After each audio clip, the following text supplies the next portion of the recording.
Scientific کچھ benefits میں آپ کو ہجامہ کے تعلق سے بتانا چاہتا ہوں۔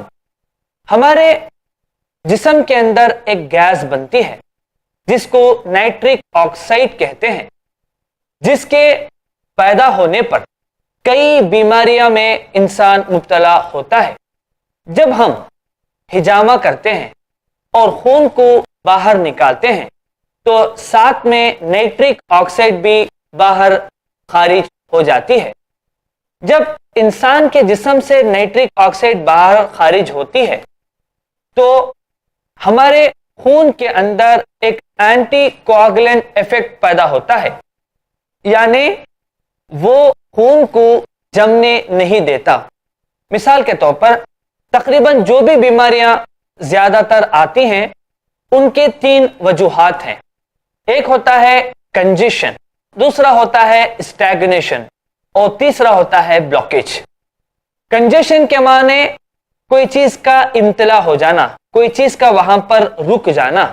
مثال کے طور پر خون کی نالیوں میں جب خون کا دوران ہوتا رہتا ہے تو ایک ساتھ کبھی خون جمع ہو گیا، کوآگولنٹ ہو گیا، تو وہاں پر وہ شخص امیڈیٹ مر جاتا ہے ہارٹ اٹیک سے۔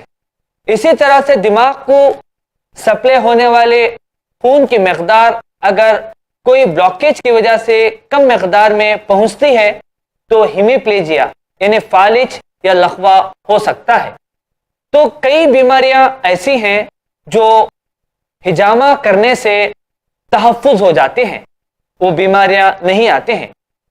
اسی طرح سے بلڈ کا سرکولیشن، کئی بیماریاں ایسے ہیں خون کے صحیح وقت میں صحیح مقدار کی سرکولیشن کی کمی کی وجہ سے وہ مرض میں مبتلا ہو جاتے ہیں۔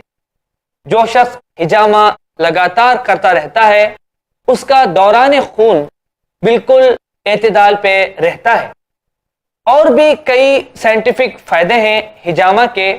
جو ہجامہ کرتا ہے تو پین میں بھی اس کو کافی حد تک فائدہ پہنچتا ہے، یعنی جو جوڑوں کے درد میں یا کمر کے درد میں مبتلا ہے تو وہاں پر ایک پین گیٹ تھیوری ہے جس کے اندر بتایا گیا کہ آلریڈی جہاں پر پین رہتا ہے ہجامہ کرنے کی وجہ سے وہ پین کے جو گیٹ ہیں وہاں پر ایک لاک پڑ جاتا ہے جس کی وجہ سے دماغ تک وہ پین نہیں پہنچتا۔ تو اللہ کے رسول صلی اللہ علیہ وسلم نے حدیث کے اندر ہجامہ کے تعلق سے ہمیں بتا کے کئی جسمانی امراض سے بچنے کا طریقہ بھی بتایا ہے۔